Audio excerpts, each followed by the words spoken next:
جامع ترمذی کی ایک روایت، اس کی سند میں کلام ہے لیکن اپنے مفہوم کے اعتبار سے ٹھیک ہے، بالکل درست ہے۔ ترمذی میں بھی ہے، ابو داؤد والی سند درست ہے کہ میری امت کے 72 فرقے جہنم میں جائیں گے، ایک جنت میں جائے گا، لیکن وہ فرقہ نہیں ہے، وہ الجماع۔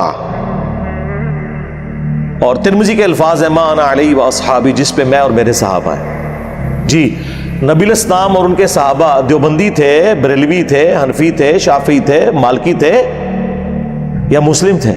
ہاں مسلم تھے۔ ملت ابیکم ابراہیم هو سماکم المسلمین من قبل وفی ھذا، پیروی کرو ابراہیم اپنے باپ کی ملت کی، جنہوں نے اس قرآن کے نزول سے پہلے تمہارا نام مسلم رکھا، اور اس کتاب میں اللہ نے تمہارا نام مسلم انڈورس کر دیا۔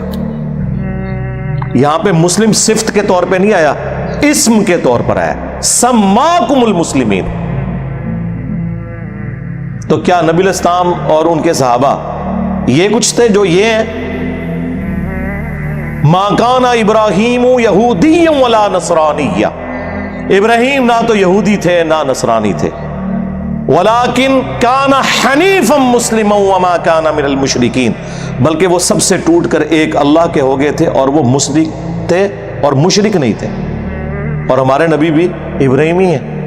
قل اننی ہدانی ربی الی صراط مستقیم دینا قیما ملت ابراہیم حنیفا وما کان من المشرکین قل ان صلاتی ونسکی ومحیای ومماتی للہ رب العالمین لا شریک لہ وبذالک امرت وانا اول المسلمین۔ اے نبی آپ بھی اناؤنسمنٹ کریں کہ آپ بھی مسلم ہیں۔ ہمارے نبی علیہ السلام نہ بریلوی تھے، نہ دیوبندی تھے، نہ سنی تھے، نہ شیعہ تھے، وہ تو مسلم تھے۔ اور جو ان سے ہٹا ہوا ہے، پھر قرآن نے واضح فتویٰ دیا ہے ان الذین فرقوا دینہم وکانوا شیعا، بے شک جنہوں نے اپنے دین میں فرقے بنا لیے اور گروہوں میں بٹ کے، لست منہم فی شیء، اے نبی آپ کا تو ان سے کوئی تعلق نہیں ہے۔ لاکھ وہ نعرے لگاتے رہے آپ کے نام کے، انما امرہم الی اللہ، ان کا معاملہ اللہ کے سپرد، پھر قیامت کے دن اللہ تعالیٰ انہیں بتا دے گا جو کچھ دنیا میں وہ کرتوت کیا کرتے تھے۔ تو کہاں بیٹھے ہوئے ہیں میرے بھائی؟ وہ جی نبی علیہ السلام نے فرمایا کہ 73 فرقے بن جائیں گے تو ایک فرقہ جنت میں جائے گا۔ سرکار کسی حدیث میں نہیں ہے فرقہ جنت میں جائے گا، ایک گروہ، فرقہ تو جہنم میں ہی جائے گا۔ نبی علیہ السلام ان کے صحابہ اور اہل بیت کیا فرقہ تھے؟ فرق کہتے ہیں ٹوٹ کے الگ ہونے والے کو۔ جو درخت سے ٹوٹ کر پتا الگ ہوتا ہے وہ فرق ہوتا ہے، درخت تو اپنی اصل ہے، اصل تو مسلم تھا، فرقے تو آپ لوگوں نے بنائے۔ انڈیا کے 2 شہروں کے نام کے اوپر فرقے بنا دیے، دیوبند اور بریلی۔ خانہ کعبہ شریف کو 400 سال تک بدعت سے بھر کے رکھا، جب چاروں اماموں کے نام کے اوپر، ان بیچاروں کو تو پتہ نہیں ہوگا، 4 مسلح ڈال دیے 400 سال تک، 1517 سے 1917 تک سلطنت عثمانیہ۔ اور پھر اللہ نے ایسے اٹھائے، اب قیامت تک دوبارہ نہیں انشاءاللہ 4 مسلح ڈلتے، کیونکہ حنفیوں کے ہی 2 مسلح بن گئے ہیں، بریلوی اور دیوبندی۔ ہاں ایسی اللہ نے کمر توڑی ہے اللہ کے فضل سے۔ باقی ہم نے جو کچھ کیا آپ کو پتا ہے، پچھلے 1000 سال میں اتنی عزت نہیں کمائی تھی انہوں نے جتنی ان 10 سالوں کے اندر انہوں نے ذلت کما لی ہے۔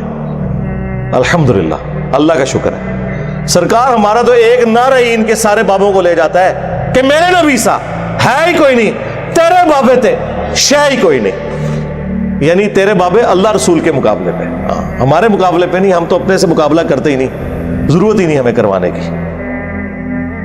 اللہ کے بندو، عزتیں اویل کی ہیں تم نے اللہ اور اس کے رسول کے نام کے اوپر، عز و جل و صلی اللہ علیہ وآلہ وسلم۔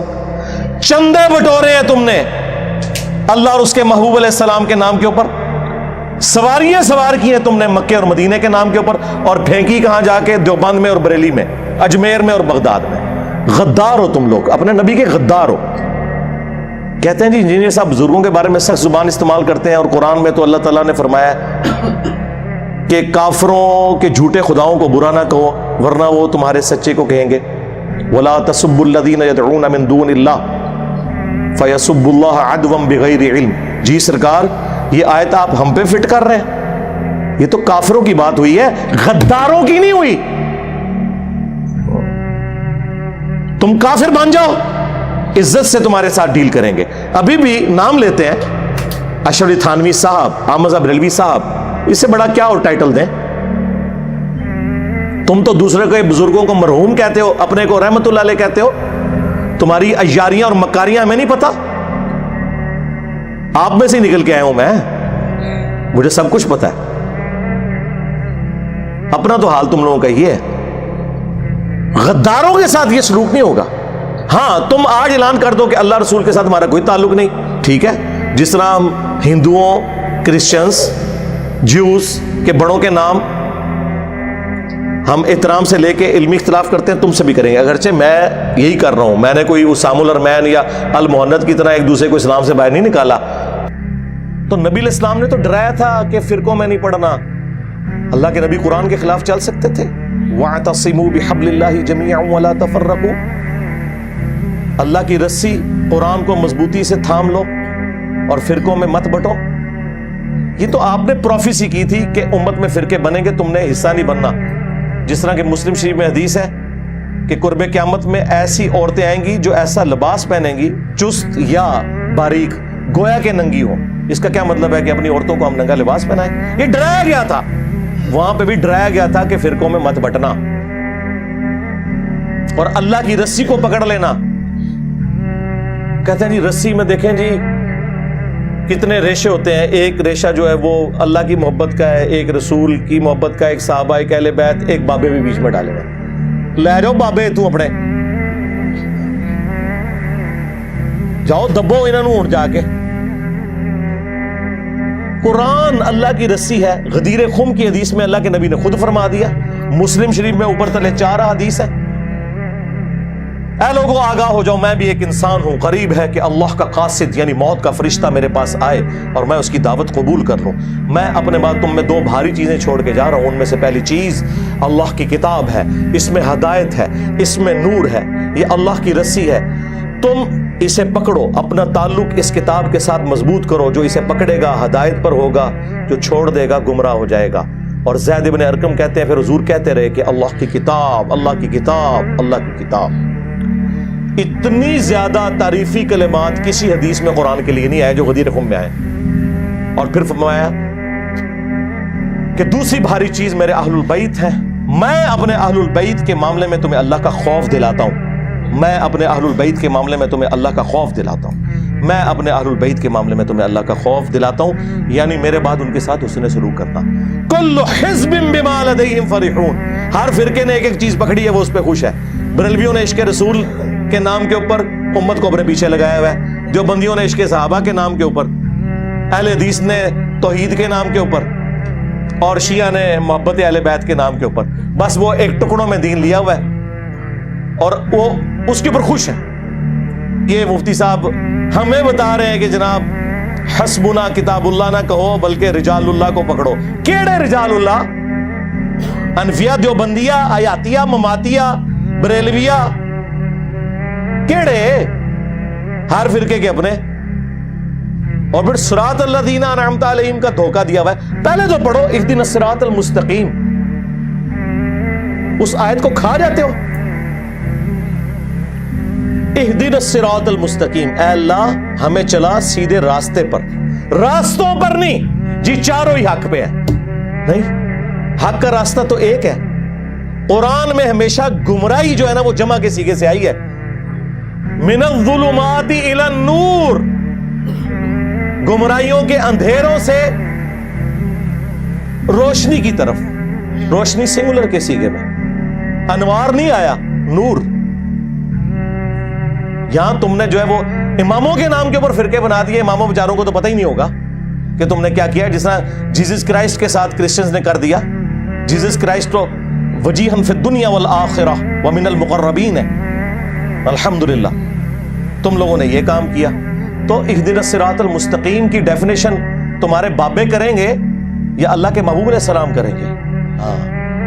یا اللہ کے رسول کے ساتھ غداری کرنے والے لوگ کریں گے؟ تو آؤ اللہ کے نبی سے پوچھ لو. مسند احمد میں حدیث ہے مشکات میں بھی موجود ہے، سنن دارمی میں بھی موجود ہے، سنن ابن ماجہ میں موجود ہے، کئی حدیث کی کتابوں میں کہ نبی علیہ السلام نے زمین پہ ایک سیدھی لکیر کھینچی اور اس کے دائیں بائیں ٹیڑھی لکیریں کھینچی اور پھر سیدھی لکیر پہ یوں انگلی رکھ کے کہا وَأَنَّ هَذَا صِرَاطِي مُسْتَقِيمًا، اور یہ کہ یہ میرا سیدھا راستہ ہے، صراط مستقیم، فَاتَّبِعُوهُ، پس اسی کی پیروی کرو، وَلَا تَتَّبِعُوا السُّبُلَ، اور ارد گرد کے راستوں کی پیروی نہ کرنا، وہ تمہیں اللہ کے راستے سے بہکا دیں گے۔ یہ وہ چیز ہے جس کی وصیت اللہ تعالیٰ تمہیں کرتا ہے تاکہ تم ڈر جاؤ۔ یہ نبی علیہ السلام نے سورۃ الانعام کی آیت نمبر 153 تلاوت کر کے فرمایا کہ میرا راستہ صراط مستقیم ہے اور ارد گرد ٹیڑھے راستے ان سے بچنا۔ اور مزے کی بات، اس کا ایک طریق سنن ابن ماجہ میں ہے، اس میں الفاظ ہیں نبی علیہ السلام نے 2 ٹیڑھی لکیریں دائیں کھینچی، 2 بائیں، کتنی ہوگی؟ 4، یعنی 4 ہوئی، 4 ہوئی، اور فرمایا کہ درمیان والا میرا راستہ حق پہ ہے۔ تو اڈی تعریفاں کر کے گئے نے اللہ دے فضل نال۔ یہ ہے صراط مستقیم۔ تو صراط الذین انعمت علیہم، راستہ ان لوگوں کا جن پر تیرا انعام ہوا، ان لوگوں کے راستے نہیں بلکہ راستہ ان لوگوں کا، یعنی صراط مستقیم اللہ تعالیٰ کسے دیتا ہے؟ نبی کو یا غیر نبی کو؟ نبی کو۔ تو نبی کے جو پیروکار ہوتے ہیں صحابہ اور اہل بیت، وہ ہوتے ہیں انعام یافتہ لوگ، صراط الذین انعمت علیہم، جو سورہ النساء میں آیا من النبیین والصدیقین والشہداء والصالحین۔